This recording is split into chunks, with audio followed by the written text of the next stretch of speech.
severe thunderstorm was located near Hillsborough, moving northeast at 40 miles per hour. Hazard, 60 miles per hour wind gusts. Source, radar indicated. Impact, expects damage to roofs, siding, and trees.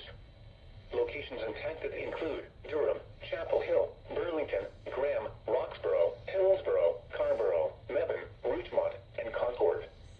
Straight line winds can blow down trees, power lines, and damage mobile homes and other buildings. Seek shelter in a sturdy structure until the storm has passed. Stay away from windows as flying debris generated by damaging winds can be deadly. Repeating, a severe thunderstorm warning has been issued until 4:30 p.m. for the following counties in North Carolina: Alamance, Durham, orange in person,